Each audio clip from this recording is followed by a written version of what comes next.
So I just kind of I was trying to keep it to 10 lectures, but I needed to really just end a little bit on the topic.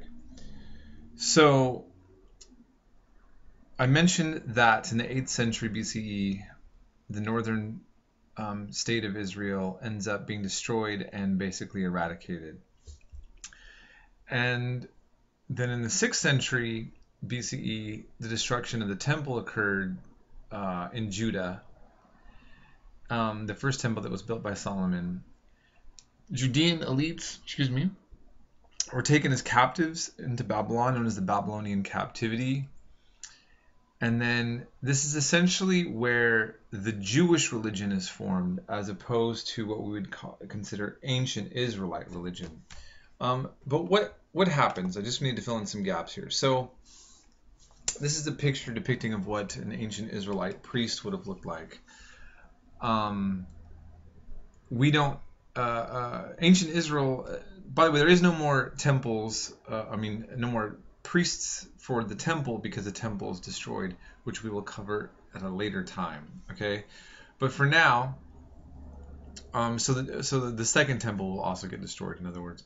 So Persia ends up becoming a new empire under the rule of King Cyrus. And the Persians decided to rule differently. So remember when I talked about warfare and different empires and how many did a lot of things the same? Well, then also there were examples of people doing things different. The Persians had a very long history. They do have a long history of tolerance, which is now modern Iran, by the way. And I know that when you look at the Iranian government now, you might not think of that, but there's a lot we could be said. Well, we won't talk about modern Iran right now, but essentially, just know that Persia had a legacy of religious toleration. So, as they took over what was left of the Neo-Babylonian Empire, they permitted all the exiled peoples to return to their homelands. And so that was something that gave great press to the Persian ruler. In the Bible, Persia is spoken of quite well. And they then rebuild the temple with the support of the Persian patronage. And this is actually where the Yahweh priests, the priests of Yahweh, are favored by the Persian court. So there's,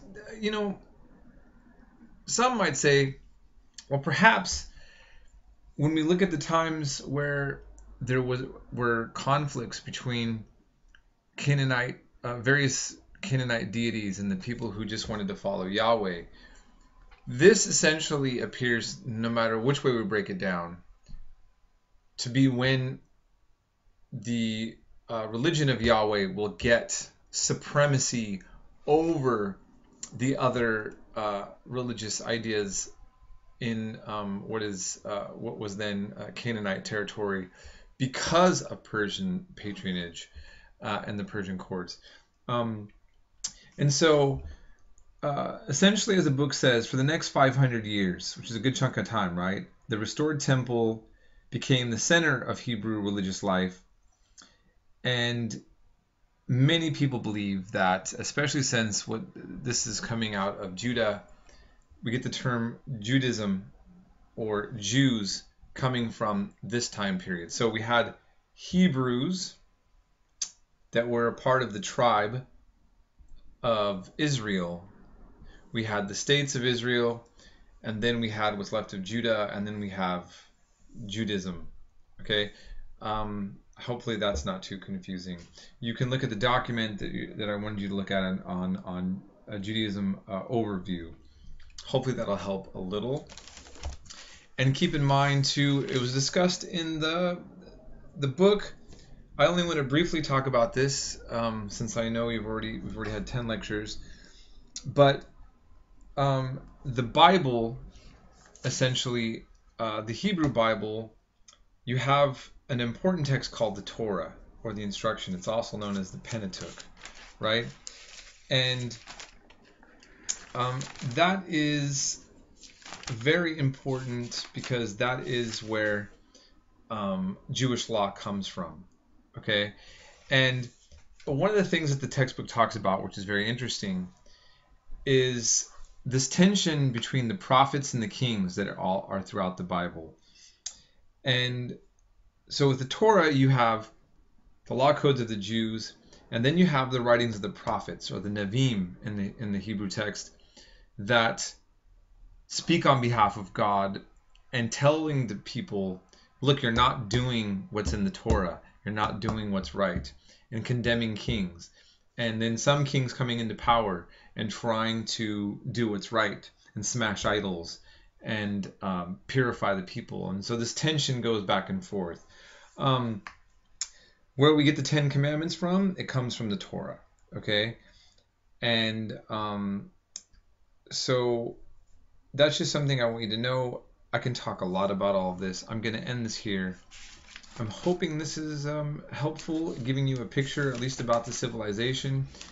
And then we're going to see later on